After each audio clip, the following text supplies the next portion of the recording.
RL Location Automobile. Pour toutes vos locations de voitures et utilitaires en Guadeloupe, faites appel à RL Location Automobile. Avec RL Location Automobile, réservez en toute tranquillité 7 jours sur 7, 24 heures sur 24. RL Location vous propose une large gamme de voitures et d'utilitaires au meilleur prix sur le site internet www.rl-location.com.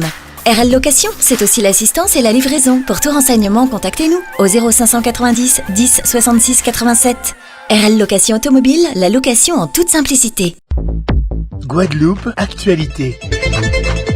L'administration, elle peut être parfaite. Si on n'est pas capable d'aller voir monsieur un tel, madame un tel, qui est dans la difficulté, répondre à sa question, on ne sert pas grand-chose les uns les autres. Voilà. Et donc, on essaie d'être utile, que ce soit l'État, que ce soit les collectivités, on essaie d'être utile. Et donc, voilà, merci aux équipes France Service. Moi,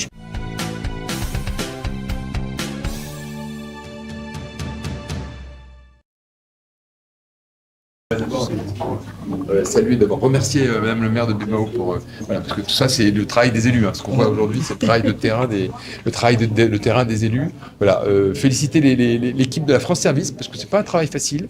Il faut accueillir du monde, il faut être patient, les gens arrivent avec des problèmes parfois compliqués, et puis il faut quand même bien maîtriser tout un tas de questions compliquées, à la fois sociales, fiscales, il faut être à la fois spécialiste du droit des étrangers, du droit social, des prestations familiales, des problèmes de titres d'identité, etc. Donc ça demande beaucoup de compétences, beaucoup de qualité pour les agents, pour les personnes qui travaillent ici et qui accueillent les gens qui viennent dans les France Service. Voilà.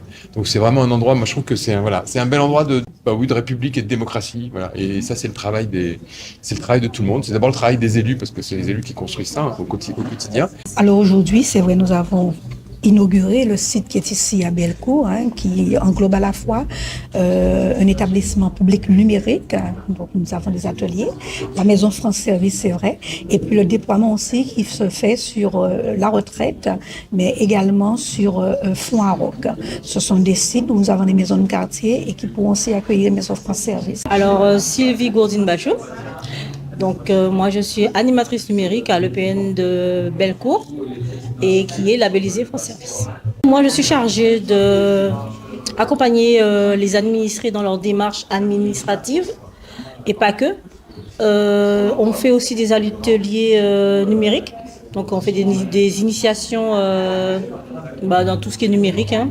Alors on fait essentiellement pour les personnes, on va dire retraitées, âgées entre guillemets, d'accord, et aussi pour les jeunes personnes qui sont à Pôle emploi, un peu plus jeunes, on va dire, Pôle emploi, pour les avoir un peu un genre de certification minimum pour leurs emplois. Pour ceux qui n'y connaissent rien du tout en numérique, on leur donne des bases en fait. Nous avions une belle ambition et nous ne démordons pas. C'est l'idée d'avoir un bus France Service qui nous permettrait je dirais pratiquement circuler dans les différents quartiers de manière à pouvoir permettre, bien sûr, à la population bémarossienne de bénéficier des différentes, je dirais, structures telles que la CAF, la sécurité sociale, le Pôle emploi, et on sait combien les impôts, combien c'est important aujourd'hui parce que nous avons des populations qui ne peuvent pas se déplacer. Et le préfet a dit, ça permet plus de proximité de manière à pouvoir répondre aux doléances de notre population. Donc voilà des partenaires qui devraient avec nous jouer le jeu de manière à ce que cette maison France Service puisse vivre et accompagner au plus proche les Bémaossiens. Je trouve ça bien parce que en fait nous avant on était EPN, espace tout simplement numérique, mais bon en fait ce travail-là que je vous ai dit là tout à l'heure, les démarches administratives, on le faisait déjà. Avec le label France Service, on a reçu une formation qui avait un socle commun, et après on a eu un socle métier avec la CAF, les impôts, la Sécu, etc. Donc ça nous a formés pour un peu plus pour qu'on puisse recevoir vraiment les gens dans leur démarche, parce que quand même il faut quand même en connaître sur la CAF, sur les impôts, etc. pour pouvoir accueillir les gens et faire leur démarche administrative en ligne.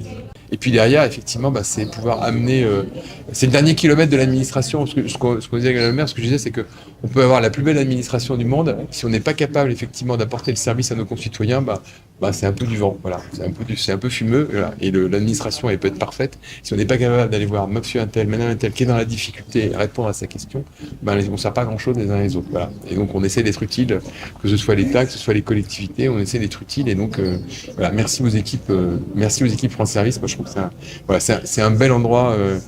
C'est un bel endroit, c'est une très belle idée et ceux qui la font vivre sont des gens formidables.